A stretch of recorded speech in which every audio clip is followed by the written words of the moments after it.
Hello and welcome to my channel. Today in this tutorial, we are going to learn about violin plots. Look at this plot, it's the violin plot. In less than 30 lines of our code, we will build this publication ready figure that shows us a full distribution of data with a median, mean, raw data points and statistical significance.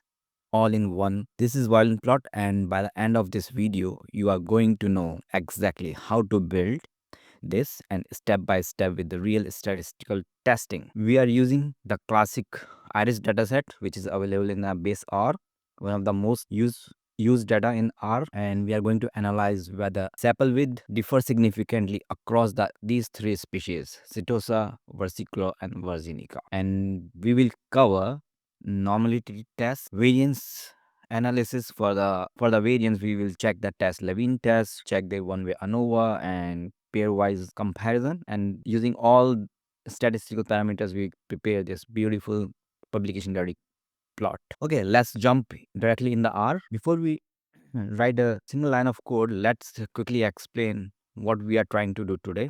Our question is, does sepal width differ significantly between the three species of iris? That's was our question. That does the sepal width differ significantly between three species of iris, Setosa, versicolor, and virginica? To answer that properly, we cannot just plot the data and eyeball it. We need to go through a proper statistical pipeline. First, check if the data is normally distributed. Second, if the variance is equal across the groups. Third, run an ANOVA test. For all group of difference ANOVA is significant, then we run the pairwise comparison to find out which group significantly differ, and finally we will visualize it. So this is exactly a workflow we are going to use for this preparation of this violin. So we are going to use here dplyr, tidyr, ggplot2, rstatix, and ggpubr packages. If you didn't have this, please install in your R environment, and we just click here on this code and it's run all the libraries as we can see here. So what the dplyr is doing, dplyr wrangling the data or filtering the groups and piping, tidyr reshaping the data, and ggplot2 we are going to use prepare the plot, and rstatix is a package giving us like a pipeline for a statistical analysis, and it have all the tests like a Shapiro, Levene, ANOVA test, and Pairwise test we are going to use only from this package. So you can repeat, and ggpubr allow us add the statistical significance on ggplot figure. So this is just like a small introduction with the libraries, what the libraries are going to do in our. After this, we comes to our second step here, and we load the iris data. We just click here, and as we see here, as we load the iris data, so we can see here we have 150 rows and 5 column, and if we use a structure here, we load our iris data and we use here str iris, and we just enter, and we can see we have 150 observations with the 5 variables, and 5 variables are sepal length, sepal width, petal length, petal width, and species column, and one factor variable, and species are as a factor variable here with the 3 levels. Each species have exactly 50 observations. So today we are focusing on sepal width here and the second column, and so what we can do here, we can visualize how our data it is. So we comes here with the box plot, and we give here the sepal width with a tilde sign, which is like an comparing all the groups with the exist within the species, and our data is a iris, and we are saying column color is a light blue. So it gives us like a small idea how is our data is fully distributed. So even from as we prepare this box plot here, small whisker plot, box plot, so we can see here Setosa seems to have a higher sepal width than the other two species, but is that difference statistically significant? Is that difference statistically significant? That's exactly we are going to test. And let's go through our rest of the code to check this difference is whether significant or not. So now we comes to our normality test here. Normality test, before we run the parametric test like ANOVA, we need to check whether our data is approximately normally distributed within each group. So to do that, we are using a Shapiro-Wilk test. This test is like a very standard method for normality test, and especially when the sample size are small to moderate, like which we have 50 observation for each group.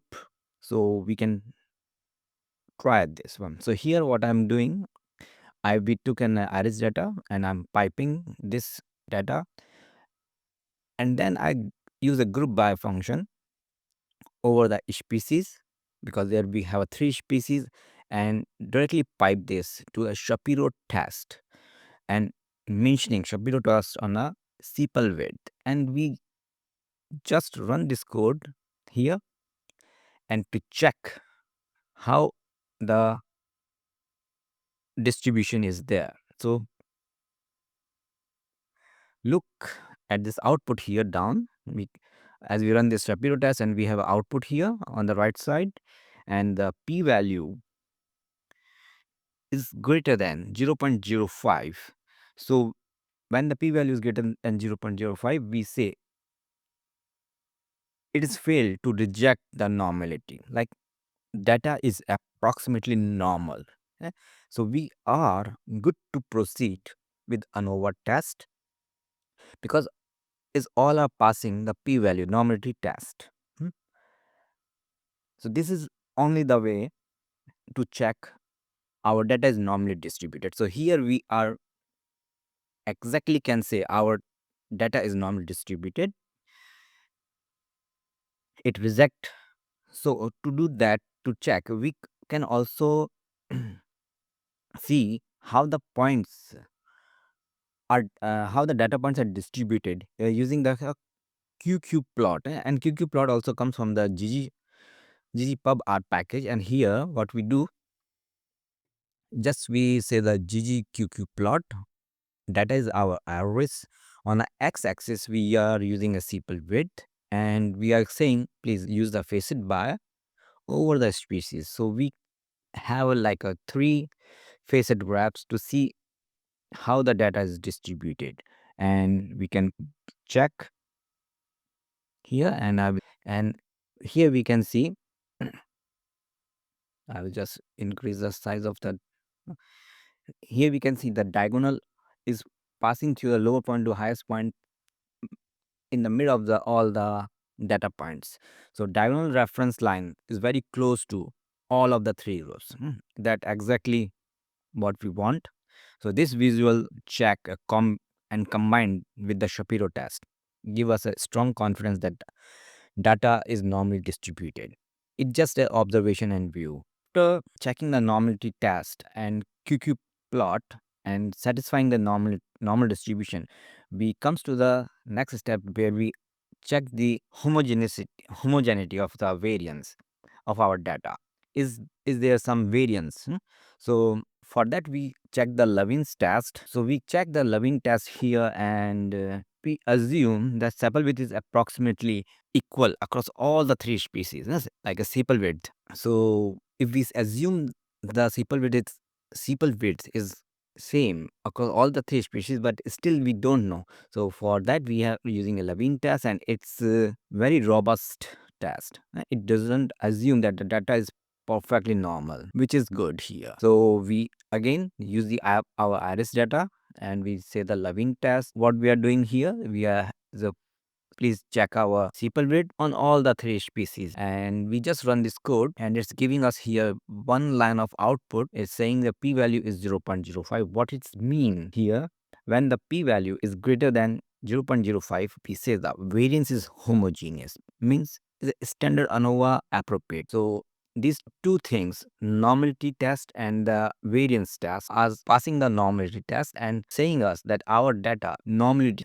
and in this case the assumption of equal variance holds, as the p-value is greater than 0.05. So we can proceed with the standard one-way ANOVA. So after having these two tests successful, we jump directly on the next step is called ANOVA, and ANOVA stands for analysis of variance. The idea is to just test whether the mean across our three groups are equal, or whether at least one group have a differ significantly. What we do here, we have our iris data and we are using an ANOVA test sepal with the species, and I'm putting this test inside of one variable. It's called ANOVA result. So now the null hypothesis is the mean sepal width is the same across setosa, versicolor and the virginica. The alternate hypothesis is at least a one group have a different mean. So this is a simple code, and we just run this code. As we see here, we got a one line of output is saying ANOVA table type 2 task, and the F statistics showing the ratio of between the group of variance to within group. The biggest is this, the more group differ relative to the noise within the each. This is a degree of freedom, and the numerator and denominator. P-value. This is a very important here. So we can see the p-value is a 4.49 into raised 10 to the power minus 7 is very less, like a 0. So GES, generalized estimated squared, which is the effect size. Effect size is showing us 0.40. So the p-value is essentially a 0 and way below, like very low than 0.05. This means we strongly reject the null hypothesis on the base of p-value, and at least one species have a significantly sepal width from the other. And the estimated the effect size is giving us a very good idea that its effect size very, because when it is above 0.10 is considered a large effect size, and this is just not statistically significant. The effects particularly meaningful too. So this is a very big information from the ANOVA. Only tell us that something is significantly different, but it's not saying us which group and how much is different. For that, we comes to our next step. So now we do a pairwise comparison. Now ANOVA told us that there is a significant difference somewhere. We just find out exactly where is the difference. So we are applying here, we are iris data, and we are using a pairwise t-test from the package called rstatistic. And what we are doing here, we are took our sepal width, tilde sign and species. This is our comparison, and we are using a p-adjusted method called a Benjamini-Hochberg method. Correct the false discovery rate. It controls the false discovery rate. It's a really good and widely used approach, and essentially in biology and the genomics data. So yeah, so here this code is just doing this, and what we are, this line of code, what is doing is we are doing mutating a position of this over the plot that we are going to use as a stat test later when we are creating our Violin plot here. So yes, and as we run this code of chunk here, we can see we got some nice output here. I can run one more time so you can see the white position. So here we got like a comparison for the setosa vesicular, setosa with virginica, vesicular with virginica, all have a 50 observations, and the p significant is showing us how much the groups are differ within each other, as we did a 3 individual t-test. And this is the p significance, and these are the p values, and these are the y positions where we are going to use to plot these positions on our plot.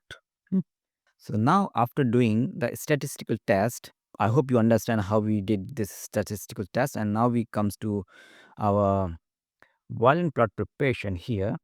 So what we are doing here, very simple. We use our ggplot library and ggplot function. We add this data on aesthetics. On x-axis, I'm using species. So as you saw earlier in the graph, on a y-axis, we are using a sepal width, and fill is a color for the Violin plots according to the species, and we use a plus sign, and we are giving a geom Violin, and geom Violin, inside a geom Violin we are using a trim equals to false, which means it show a full tail and it will not cut anything, it will not clip anything from there, and the outlines of the geom Violin is a black and line weight is a 1. So this is until here is a very small code. And next step, what we did, we are using here geom box, which is we just added one more geom over the Violin. It's called a geom box, and the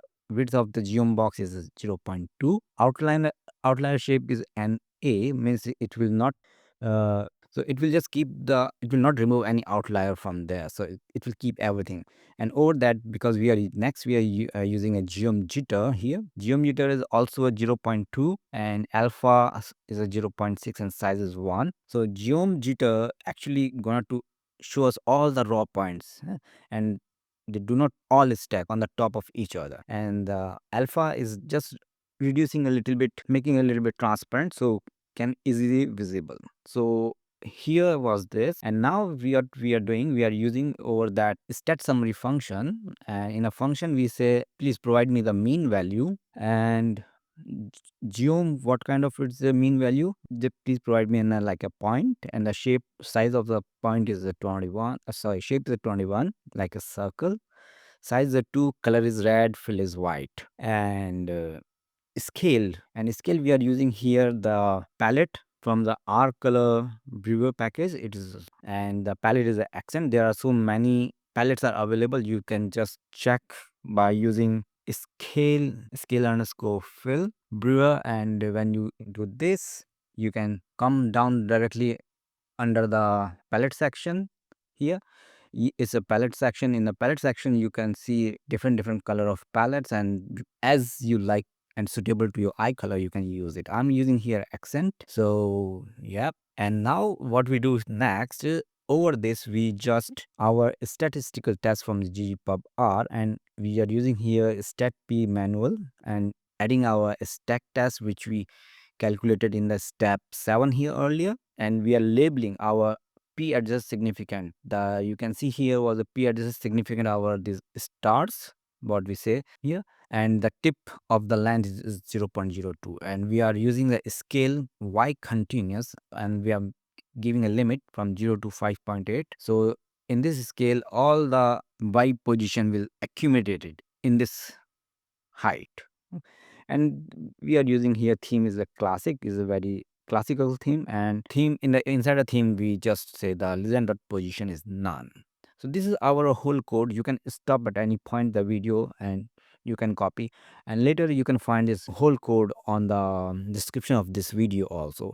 We just run this code here and we can see boom shakalaka, we got a very nice beautiful plot, publication ready plot, and we can see here we got a mean, and in the red circle for all the threes, and the box plot in itself is showing a median horizontal line, and geom jitter is showing all the raw data how it is spreaded across it, and we can see the some outliers also available which is in the data exist, and we can clearly see the setosa have a significantly difference with the vesicular and virginica, and these are the points what we use as a y position. So it's coming on the 5.3 and 5.7 something, because our maximum height we told to the r here like an scale y continuous from 0 to 5.8.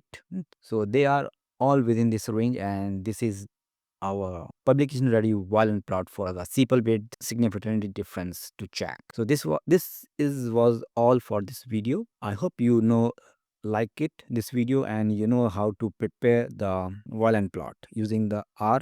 If you like the video, please like and subscribe, and stay tuned for the next video. Thanks for the watching.